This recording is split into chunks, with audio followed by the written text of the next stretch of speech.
Nous sommes le 13 février 2019, nous sommes ici en Gironde et aujourd'hui nous allons voir des fleurs particulières qu'il y a ici à cet endroit dans ce sous-bois. Alors nous allons voir des perce-neige, du nom latin Galanthus nivalis, famille Amaryllidaceae. Donc le perce-neige, c'est une plante qui est peu commune en Gironde, c'est une plante qui est protégée en France. Et en fait, le perce-neige fleurit en même temps que les chatons de noisetiers. Donc ici nous avons les chatons de noisetiers. Donc on remet un peu là, on voit que le pollen s'en va. Donc quand les chatons de noisetiers sont en fleurs, nous avons des perce-neige. Donc ici il y en a sur ce secteur en Gironde. En fait il n'y en a pas beaucoup en Gironde des perce-neige. Mais ici, là sur ce secteur, il y en a vraiment sur peut-être 1 hectare. Donc ici, nous allons voir de près ces perce-neige. Alors il y en a ici, là, sur le côté de la forêt, sur les talus, là, dans le sous-bois. Et il y en a aussi sur les endroits hyper humides. Donc voilà le perce-neige de près. Je vais essayer de ne pas l'écraser. Hein. Alors le perce-neige, c'est une fleur protégée. Hein. Donc voilà le perce-neige. Je mets mon doigt à les côtés pour l'échelle. Je mets mes doigts pour l'échelle. Donc les fleurs sont penchées en avant. Alors ça n'a rien à voir avec le fait que ça soit un peu le soir, là, il est 17 h. En fait, elles sont toujours comme ça penchées en avant, les fleurs. Donc ça fait ça. En voilà une autre là, toute seule. Voilà la fleur de perce-neige. Le perce-neige, en fait, d'après l'inventaire national du patrimoine naturel, ben en fait il a été vu la dernière fois ici, il a été recensé la dernière fois en Gironde en 2009. Donc on voit le sérieux en fait. Hein. C'est pas sérieux hein, parce qu'en fait si c'est une plante protégée, il devrait avoir recensé cette plante plus récemment. Donc ça fait 10 ans là qu'elle n'a pas été recensée en Gironde. Donc ici il y en a dans ce sous-bois. Nous allons voir un peu plus loin là. Il y a un petit ruisseau qui passe. Et là aussi près du ruisseau, il y a des perce-neige qui poussent. Là. Bon, c'est une plante qui fait 30 cm de hauteur à peu près. Bon, celle-là, elle est belle. Je montre là comment elle est. Voilà la fleur. De près. Elle est impossible à confondre en fait. Alors la plante qui ressemble le plus au perce-neige, c'est la nivéole de printemps. La nivole d'été aussi. La nivole d'été, j'ai fait une vidéo sur la nivole d'été. J'en ai vraiment pas trouvé beaucoup, enfin j'en ai trouvé juste un petit endroit en Gironde. Donc ici il y a plein vraiment de perce-neige. Bon, tout à l'heure avant de commencer à filmer, là j'ai fait un petit essai là, pour filmer. Il y avait 2 abeilles qui étaient en train de butiner. Les chatons noisetiers. Et je disais en fait que il y a plein de petits, enfin il y a des espèces de petits hyménoptères qui sortent maintenant là, au mois de février, mars, avril. Et malheureusement, en raison de l'absurdité extrême qui se pratique ici en Gironde, c'est-à-dire l'absurdité de mettre des pièges universels à insectes pollinisateurs pour piéger les frelons asiatiques, mais à cause de ceci, à cause de cette imbécilité extrême, ben, il va y avoir un piégeage de tous les petits hyménoptères. Donc là nous voyons sur l'autre berge du ruisseau, nous voyons qu'il y a plein de perce-neige. C'est un endroit vraiment très intéressant. Hein. Ici là, en Gironde, nous avons cet endroit qui possède pas mal de fleurs remarquables. Donc des perce-neige en pagaille. Allez, nous allons aller de l'autre côté du ruisseau. Donc je coupe et nous allons retrouver à côté de la petite route, là plus loin. Retour au même endroit que le début de la vidéo. Nous sommes à côté du noisetier en fleurs. Nous avons les chatons là et nous avons, comme je le disais tout à l'heure, une abeille qui est en train de butiner.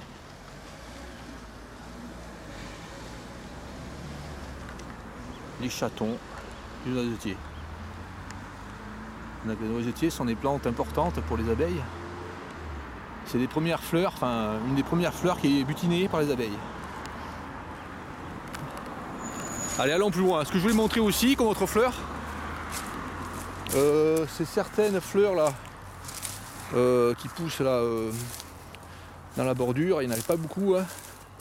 Ah si, il commence à y en avoir. Donc ce sont ces fleurs de la famille des Labiacées. Des Lamiacées. Donc voilà, de près. Bon, je vois sur un livre. Hein. Quel est ce lamier?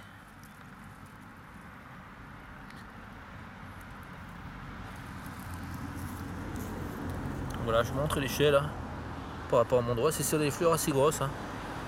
Il y en a quelques-unes là. En fait, c'est le tout début de la floraison de ces fleurs.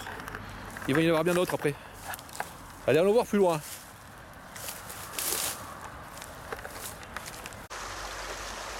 Bon, nous sommes 10 mètres plus loin, à côté du petit pont. Là, nous avons la bordure de la route. Donc ici, il en reste quelques-unes de ces fleurs. De ces perce-neige, il en reste quelques-unes, enfin pas mal là. Et je pense qu'en fait, il n'y a aucune garantie hein, ici. Hein. Il ne va pas y avoir un engin qui maniaquement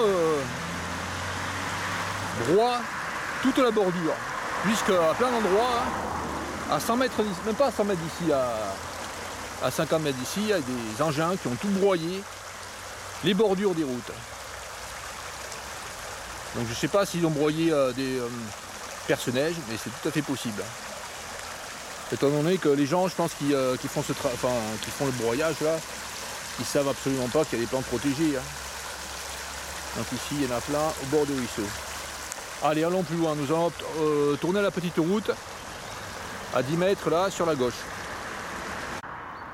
Donc voilà, nous sommes 10 mètres plus loin. Donc ici, nous avons un sous-bois avec plein de perce-neige. Ici, là. Ici, on voit là. On en voit plein là-bas.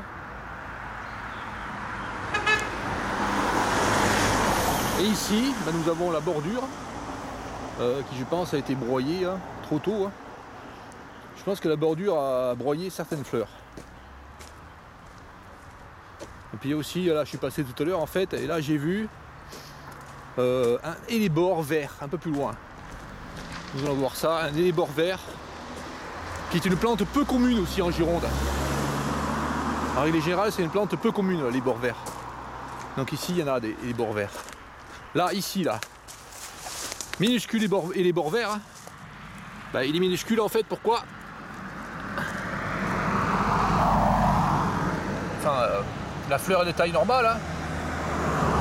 Par contre, le pied est minuscule, tout simplement parce que je pense qu'un engin est venu tout broyer là. On voit que la terre est à nu là. Non, il y a des hellebores verts ici. Il n'y a vraiment pas beaucoup d'endroits où on trouve ces fleurs. Hein. Et puis ce que je voulais montrer aussi là, je suis passé tout à l'heure, c'est un énorme lierre. Là c'est un lierre d'une taille record. J'ai jamais vu un lierre aussi gros. Là encore un hellebore vert. Alors, on connaît les feuilles caractéristiques de l'hellebore vert. Alors l'hellebore vert, l'hellebore, c'est une plante de la famille des renonculacées. Là, elles sont en fleurs. Hein. Celle que j'avais filmée l'an dernier, c'était en fin de floraison. Hein. Et là, on voit que les hellebores verts sont en fleurs.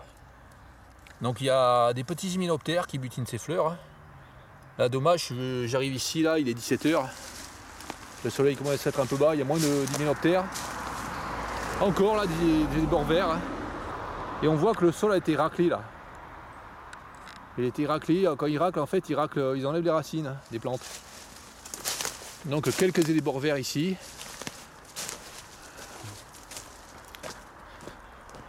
Donc voilà, on voit qu'il y a une espèce de rayure là. L'engin il est venu racler là.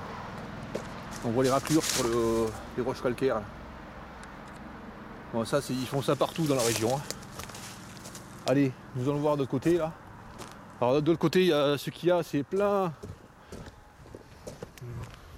de perce-neige aussi en sous-bois. Donc je vais descendre un peu plus loin où c'est moins raide. Donc ici là ça descend, il y en a descend tous les 4 mètres au moins là. Donc là ça plus facile à descendre là, c'est moins raide. Donc voilà, ici là,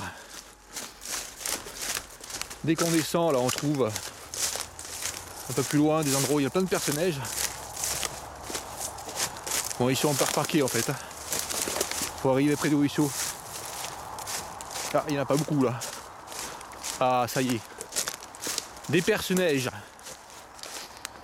Je sais pas si j'ai des noms latins. Bon, en tout cas, je le redis. Hein. Le nom latin pour le perce-neige, c'est Galanthus nivalis. Donc, famille des Amaridacées. Donc, voici tous les perce-neige ici. Là. Encore et encore des perce-neige. Celui-là, il est joli.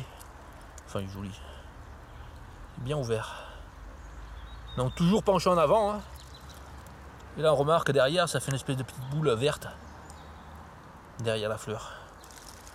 Et puis, en fait, les feuilles sont comme ça. C'est une fleur qui monte à entre 20 et 40 cm de hauteur. Là, c'est une forêt vraiment très jolie. Là, du fragon. C'est joli aussi, moi j'aime bien. En fruits. Allez, allons plus loin. Nous allons voir le lierre magnifique. Un des plus gros lierres que j'ai eu de ma vie. Là, ici, nous avons du laurier cerise. Donc cette plante là, c'est une saloperie, hein, je vous montre. Mon pied à côté. Donc chaque fois que je vais dans les bois, que je trouve du laurier cerise, ce que je fais, ben je l'arrache parce que je connais un endroit. J'ai fait une vidéo mais je ne l'ai pas mis en ligne.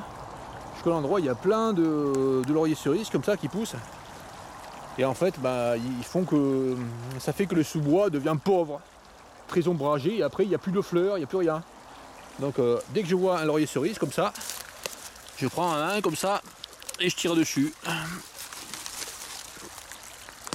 Voilà, c'est pas évident parce que je tiens la caméra, mais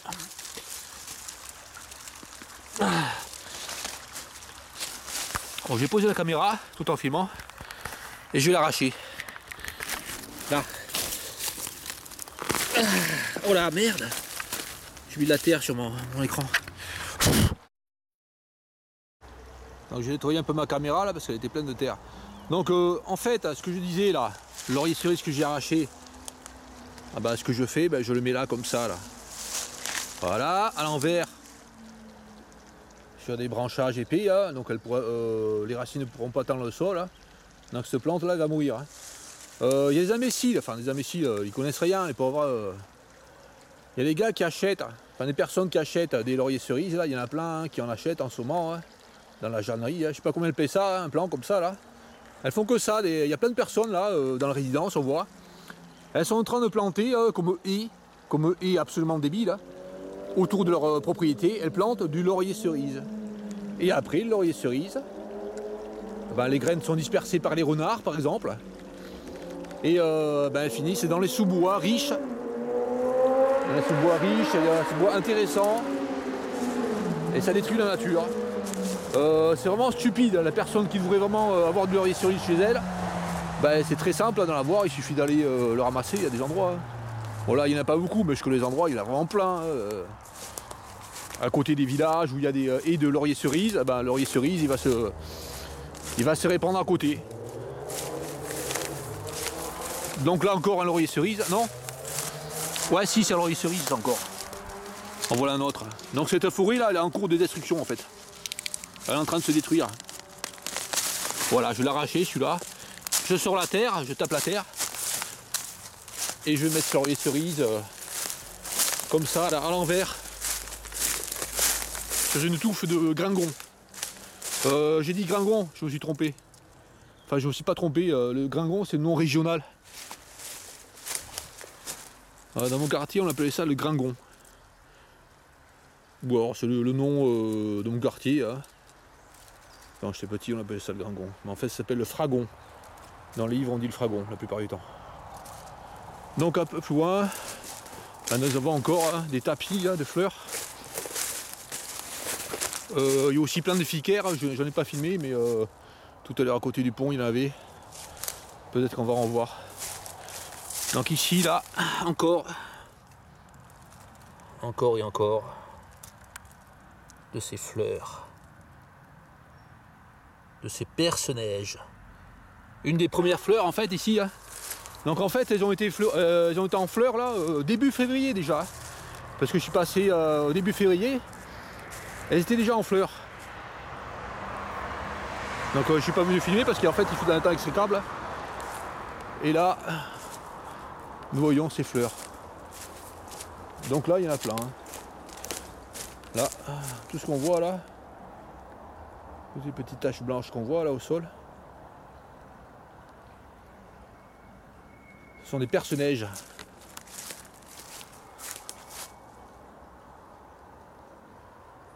Comme son nom l'indique, en fait, hein, elles poussent juste après que la neige est fondue. Hein. Bon, ici il n'y a pas neigé, et puis il neige pas souvent ici, hein, en Gironde, mais bon, même s'il neige, ben, on trouvera des perce-neige juste après la neige. Et là en ce moment il fait un temps froid, hein. La nuit il gèle, il fait moins 1 degré. Et malgré tout, ben, les perce-neige ont poussé. C'est une plante qui vraiment aime le froid. Là il y en a une belle là. Il y a un beau pied de perce-neige ici là. Et puis là encore, une saloperie, une de ces saloperies de laurier cerise. Donc je l'arrache. Oh, je l'arrache. Ah, c'est pas évident avec une main. Là comme il a plu, là, le terrain est meuble. Donc tout ce que je croise, hein, comme laurier cerise sur mon chemin, hein, là c'est pas parce que je filme, hein, mais quand je me promène comme ça, en passant, bah, c'est facile, hein, bon, ça prend 1 seconde, hein, j'arrache les lauriers cerises. Et je les retourne. Et je les mets sur les touffes. Là comme ça, là, de gringon. Là. En même temps je le casse. Ça va accélérer sa mort. Là, comme ça. Et puis là encore, il y en a un. Là, juste en bordure du ruisseau.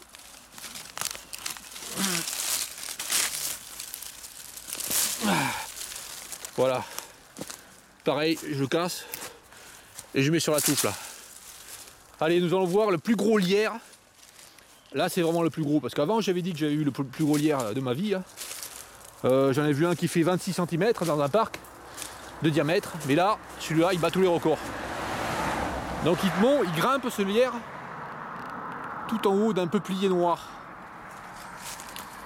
Et il est vraiment énorme. Il est vraiment énorme. Je vais vous montrer par rapport à mon pied. Alors voilà le pied, enfin voilà la base du lierre. Bon, il est tellement gros. On peine à croire que c'est un lierre. Alors mon pied il fait 30 cm de long. Hein. À 1 cm près, il fait 30 cm de long. Il fait plus de 30 cm de long en fait. Donc voilà ce lierre énorme. Et là, le peuplier noir là, il est vraiment très gros. Hein. Ouais, il fait 1,70 m de diamètre. Hein.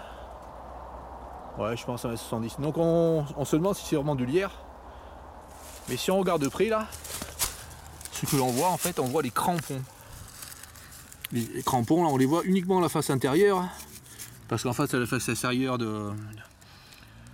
du tronc là, du lierre, mais en fait ils sont tombés les crampons. Donc on voit ce lierre qui grimpe là. Je vous montre à de loin. Il fait le tour du tronc. Il monte, il monte. Il monte. Et là, il arrive tout à fait en haut de là. Enfin, pas tout à fait en haut. Hein. Il arrive très haut, hein. 10, 20, 25 mètres. Il fait cet arbre facilement. Hein. Et on voit qu'en fait, les branches du peuplier noir, là, elles atteignent le soleil. Hein. Et ça ne tue absolument pas le peuplier. Donc ici un lierre magnifique.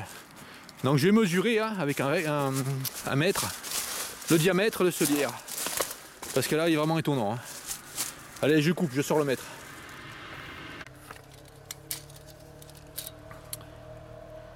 Donc voilà, je mets un mètre à côté du tronc. Hein, et on voit que là il atteint environ 30 cm. Voilà, je règle à 30 cm là. Le mètre. Donc je vais faire le tour pour voir. Je vais mesurer la circonférence. Après je diviserai par 3, 14, 15, 92, 65. Et nous verrons quelle taille il fait. de diamètre, hein, parce que pour moi c'est le diamètre qui compte pour une plante. Pour un tronc, hein, c'est pas la circonférence. Hein. Allez, je fais le tour avec le mètre. Donc il fait comme circonférence 85 cm de circonférence. Là, je suis pas en bas. Ah, je suis pas tout à fait en bas. Ouais, il fait 90 de circonférence en bas, je pense. Ouais, il fait 90 environ. Ouais, il fait pas 30 cm de diamètre en fait. Ça peut être un peu moins, mais c'est pas mal. Hein.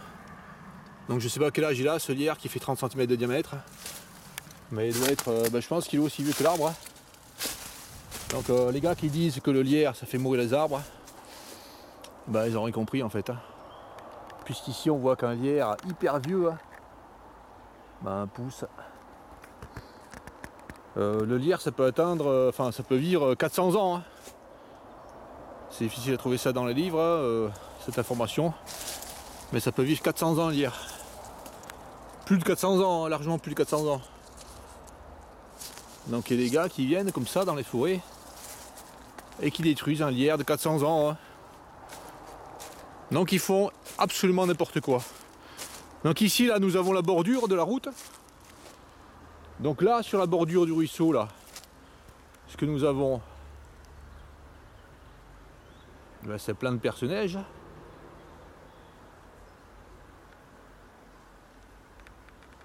Et là de l'autre côté, hein, sur l'autre bordure, nous avons une route sans rien, pas de fleurs, rien du tout.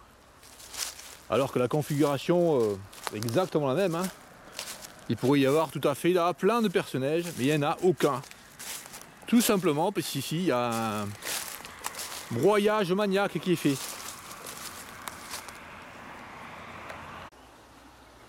Nous sommes 10 mètres plus loin, donc voyons qu'ici là, sur tout ce côté de route, sur les centaines de mètres, il n'y a pas du tout de perce-neige.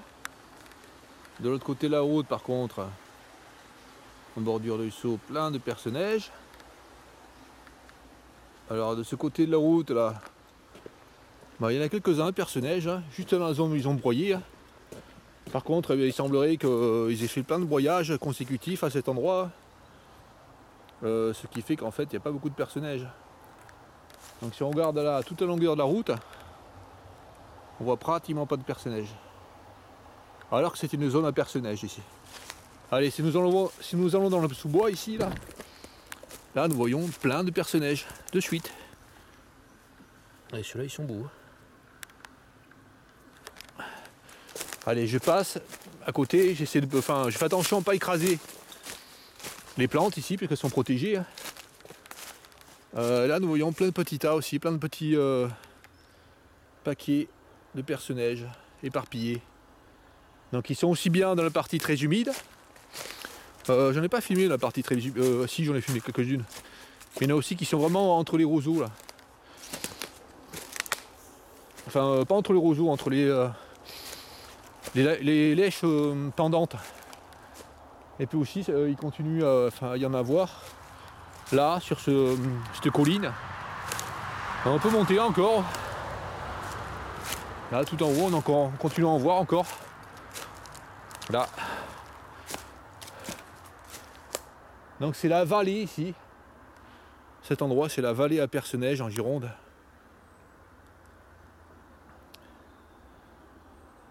Alors en fait là nous sommes d'un côté de la Garonne, qui est pas très loin, qui est de ce côté là. Donc nous sommes du côté entre deux mers.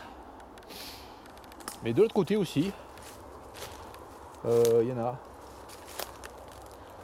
De l'autre côté de la Garonne aussi, il y en a, mais moins. J'en ai vu de l'autre côté. Du côté de la Garonne où il y a Bordeaux, hein. Mais il y en a moins. C'est vraiment l'endroit où il y en a le plus ici. Hein.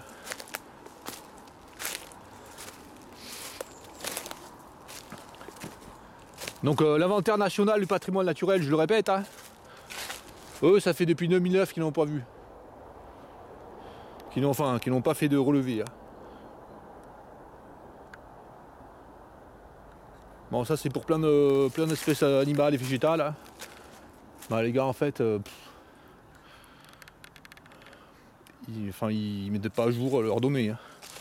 Bon, par exemple, pour le coléoptère, le cérambycidé, qui s'appelle l'Aigosome scabricorne, du nom latin Aigosoma scabricornis, ben, les données datent du début des années 80.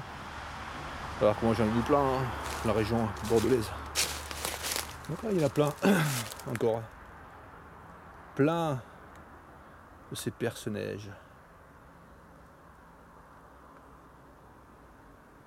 Au-dessus, je sais pas ce qu'il y a là, il y a une propriété, probablement. En tout cas, il y a aussi des arbres magnifiques. Là, on voit un bel arbre, c'est pas un peuplier ça. Enfin, je montre au pied. Là, il y a un lierre magnifique. Pas aussi gros que l'autre, mais presque. Allez, on va voir ce qu'il y a au-dessus là. Je pense que c'est une propriété. Bon, si c'est pas une propriété privée, là, je filme. Nous sommes 20 mètres plus loin, j'arrivais pas à monter, c'est tellement raide. Donc ici nous en avons plein d'autres encore. Tout en haut de la colline. Il y en a vraiment partout. Hein. Ah, celles-là sont superbes. Donc on voit les fleurs penchées là. C'est incroyable hein, ces fleurs. Ça fait 3 grandes pétales. Enfin je sais pas si c'est les pétales ou les sépales. Des fois c'est pas ce que l'on croit en fait hein, pour les fleurs. Enfin nous voyons comme 3 grandes pétales en tout cas. Et puis à l'intérieur, 3 petites. Puis les étamines au milieu. Bon c'est les fleurs qui sont mutinées hein, par les hyménoptères. Allez, allons plus haut.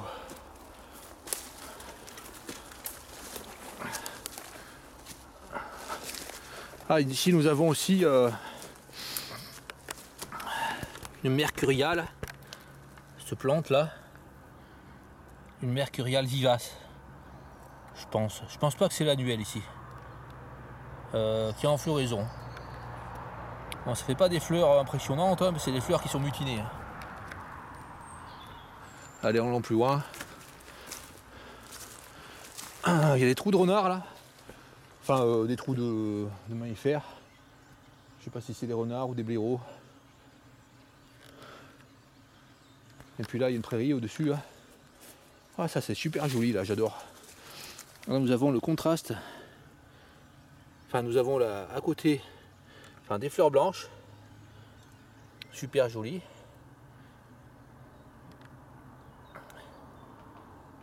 Et juste à côté, les fruits du fragon. Ah, c'est vraiment joli. Hein. Magnifique.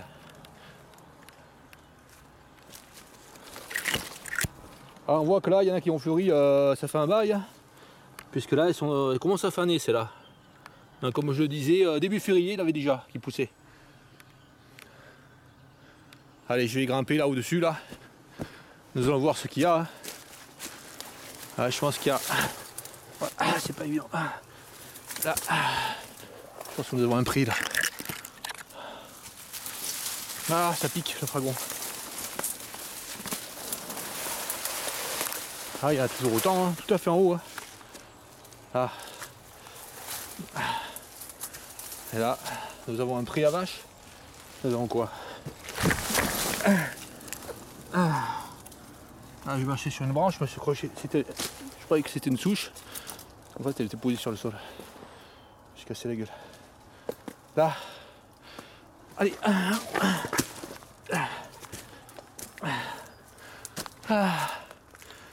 Elle a une propriété là. Ouais, les gars ici, là, dans la propriété, ce qu'ils font en fait, souvent, hein, dans les prairies comme ça, il y a des gars qui sont obsédés par ce qu'ils appellent eux, la propreté. Hein. Donc je sais pas si c'est le cas ici. Mais ce qu'ils font, ils broient avec des engins, ils broient tout, ou alors ils mettent certains encore pire, hein, ils mettent du glyphosate sur les bordures et ils détruisent de manière définitive toutes les orchidées qui poussent sur le bord. Là nous voyons que nous sommes à une hauteur assez importante là. Et la route en contrebas là. On est au moins 10 mètres de hauteur là. Allez, allons plus loin, vers là-bas. Voilà, nous sommes 20 mètres plus loin. Et toujours de temps en temps ici, plein de perce-neige. Et à côté, du fragon.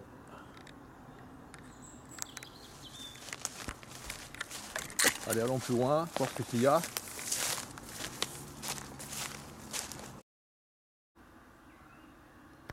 Nous sommes 50 mètres plus loin. Hein. Et nous avons toujours autant de perce-neige. Qui pousse ici. Sur la colline. Donc il y en a vraiment plein là. Donc je pensais pas qu'il y en avait sur autant de mètres. Hein. Je pensais pas qu'il y en avait autant. Apparemment c'est tout le long là de la colline. Hein. Vraiment sur les centaines et centaines de mètres qu'il y a de ces perce-neige. Allez, retour vers l'endroit du début de la vidéo. Hein. Vers là-bas, je pense que c'est à 200 mètres. Hein. Nous allons voir d'autres fleurs qu'il peut y avoir en ce mois de février. Et aussi, c'est des fleurs qui est aussi en janvier, hein, je le rappelle, fin janvier. Puisque celles-là, elles sont toutes fanées. Il y en a encore des fanées là. Allez, allons plus loin, allons directement là-bas. S'il n'y a rien de spécial à filmer, on va à 200 mètres vers là-bas.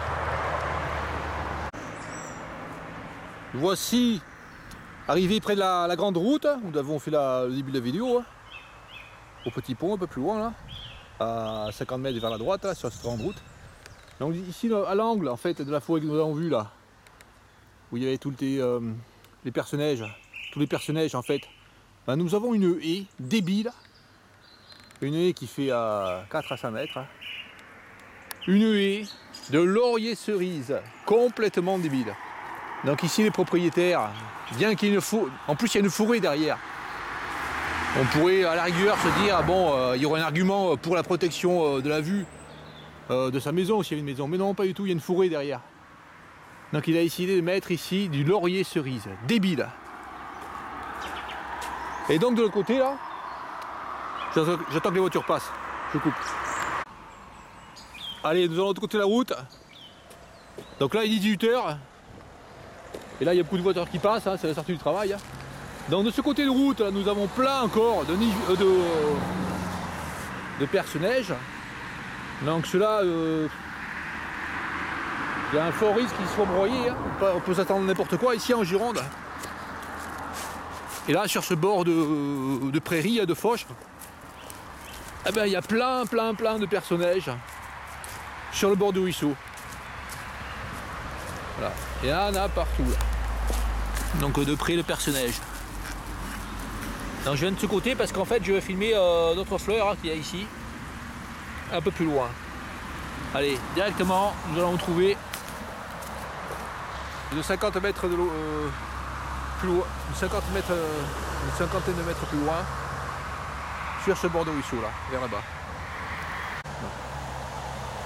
Donc là, nous sommes en fait à 20 mètres, mais là je remontre la chose. À propos des chatons de noisetiers. Voilà, nos noisetiers sont en fleurs. Et là derrière nous avons les perce-neige. Noisetiers et perce-neige sont en fleurs en même temps. Allez, allons plus loin, vers là-bas. Donc nous sommes partis de là-bas, 50 mètres. Et là ici, juste à l'angle de terrain, nous avons des fleurs qui sentent très bon. Hein. Ça sent la vanille. Donc voici la fleur. Hein. Donc c'est les fleurs butinées par les petits hyménoptères aussi. Hein. Et là nous avons les feuilles en bas. Donc cette fleur c'est le pétasite odorant. Donc j'avais déjà filmé un pétasite qui est pas le même, hein. C'est le grand pétasite que j'avais filmé en bordure de la Garonne. Et ici là nous avons le pétasite odorant. Alors le grand pétasite il pousse naturellement ici en Gironde, alors que le pétasite odorant il a probablement été introduit ici. En fait il est originaire de la bordure de la Méditerranée. Donc là on voit qu'en fait il y a les maisons pas loin là. Et ce pétasite odorant il a probablement été introduit ici. Alors il pose des problèmes, hein. Enfin, à certains endroits il peut être envahissant. Enfin, ça peut être considéré comme une plante invasive, hein, puisqu'en fait il fait des tapis hein, de plantes dans le sous-bois qui empêchent d'autres plantes autochtones de pousser. Donc le pétasite, odorant, extrêmement odorant. Une odeur, ça se sent à 10 mètres là. À 10 mètres avant d'arriver sur ce lieu, on sent l'odeur de vanille.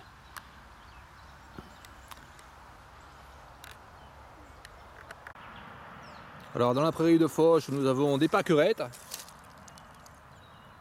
Ici, là.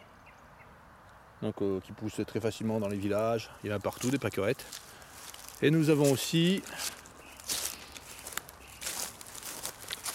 des fleurs de pissenlit. Bon. C'est mauvais signe en fait, ces deux fleurs. Ça montre en fait que cet endroit il est maniaquement broyé. Hein.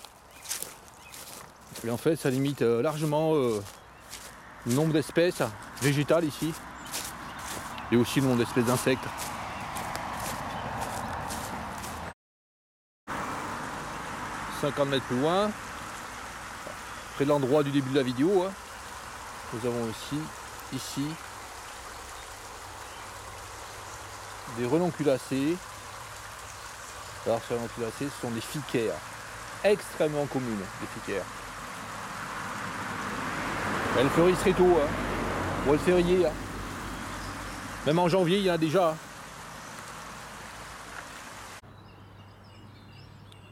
20 mètres plus loin après le pont, dans le virage, nous avons la partie de la route qui a été broyée là. Et nous voyons aussi les premières orchidées, hein. Enfin les orchidées qui sont en rosette. Donc là, ça a été coupé le dessus là par les engins. Hein. On voit les feuilles coupées là. C'est pas vieux, ça a été. L'engin il est passé il y a pas longtemps là. Il y a 15 jours peut-être. Donc ici, il a coupé l'orchidée. En fait, c'est vraiment une chance extrême hein, que l'orchidée n'a pas été coupée. Hein. Donc ici à côté, il y a une autre encore. Ça, c'est pas sûr que ce soit un orchis-bouc. Hein, parce qu'il est petit celui-là. Mais ça, je pense que c'est l'orchis-bouc. Hein. Aussi gros comme ça doit être un orchis-bouc. Donc ici, ils sont en train de couper les orchidées au bord des routes. Hein. Donc là, il est épargné celui-là, mais à plein d'endroits, ils font des raclages.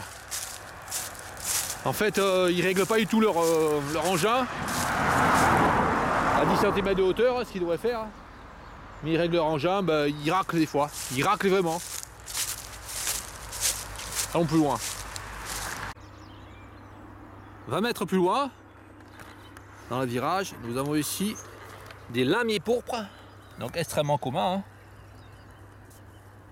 Et à côté, des petites espèces de brassicacées en fleurs.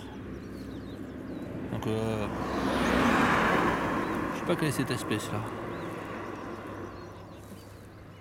Ça va être facile à identifier. Hein. Et là, nous voyons que ça a été broyé il n'y a pas longtemps. Hein. Là, nous voyons que ils ont broyé. Là, c'est pas vieux ça, comme nous voyons là. Ah, mais ils ont rebroyé là, ils ont broyé plusieurs fois. Nous voyons que c'est pas vieux là, c'était broyé il n'y a pas longtemps. Hein. Donc actuellement là en Gironde, ceux qui font, ils broient n'importe quelle saison maintenant. Autrefois, là je suis pas sûr à 100% de tout ce que je dis, c'est peut-être pas vrai dans tous les secteurs.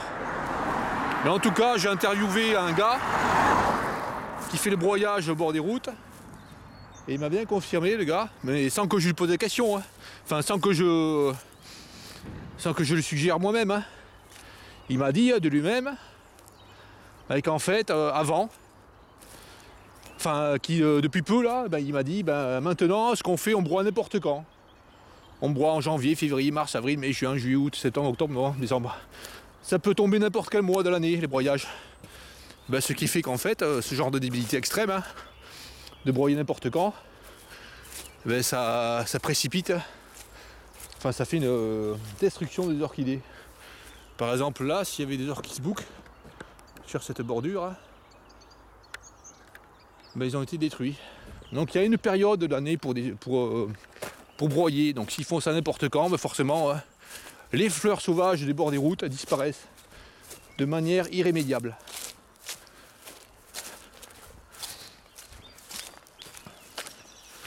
Donc on voit vraiment qu'ils sont maniaques là. Donc là il y a le virage.